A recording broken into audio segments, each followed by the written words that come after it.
Now, Brisbane's set for another housing boom, with experts tipping prices to soar more than 20% in the next 3 years. Not good news at all for those trying to get into the market. However, as Belinda Burrows discovered, there are still affordable properties less than 40 k's from the CBD, and they're a stone's throw from the water. Well, I think we've got the last cheap land available in Brisbane. Cheap land in Greater Brisbane doesn't seem possible nowadays, but believe it or not, it is, and you'll be gobsmacked at the price. You can still pick up blocks for just a bit under $30,000. You heard right, $30,000 for your own slice of southeast Queensland, and on top of that, these blocks are close to the water. So where is this affordable land mecca? It's literally in Redland Bay, on the peaceful Russell Island. Yeah, every day's a holiday, and you might have heard they say there's no hustle or bustle on Russell.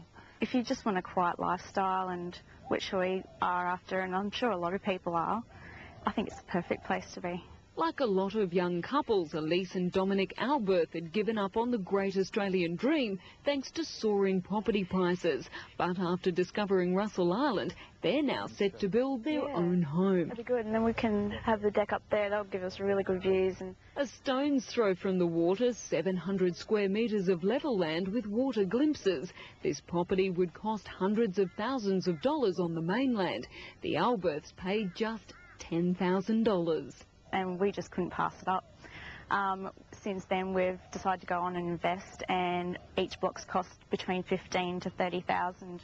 Oh, we're selling about 4 a day at the moment, so it's very, very busy, but we've still got plenty of stocks. Ian Larkman is from Ray White on Russell Island. He says there's still around 8,000 flood-free vacant blocks of land and about 40 established homes up for sale. If you can't see water, you can pick up a house for around about the 180 to 240. If you can see water, you're paying around 250 to 300,000. Waterfront, over 400,000. So what can you get on the island? This is an example of a house we just sold recently for 195. We've probably got about another half dozen that are under 200,000. So. And residents have most mainland services, including town water, electricity and a weekly garbage collection. There's also a primary school, doctor, ambulance and local stores on the island. That's why more and more people make the move to Russell Island. And this is how most people commute. The ferry takes just 15 minutes to get from here across to Redland Bay.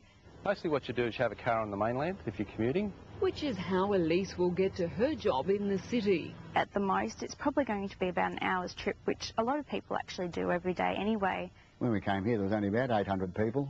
20 years ago, Margaret and John Belcher swapped city living for island living, creating a sanctuary to come home to after a day at work, not to mention making it easier for John to pursue his passion for fishing. I miss the shots sometimes, but, you know, it's good to be away from them to save a little bit of money. You know. The tide is turning on this 8-kilometre-long island. After finally shedding the underwater scam scandal of the 70s, the population has surged to 3,000, and it's now in the middle of expanding. Over here on the right, from where the church is, right down to the corner, is where we're building the new shopping centre, which starts next week. On the left here, they're building a police station, and that'll be finished by the end of this year. However, after being named in Property Information Experts Residex's Future Growth Report, that could soon see the end of $30,000 blocks and affordable homes. The services are coming, and I think over the next few years, the prices will start to rocket. So if you think the great Australian dream of owning your own home is out of reach, you may want to check out Russell Island in Redland Bay. I think for a lot of people, it's almost a dream come true.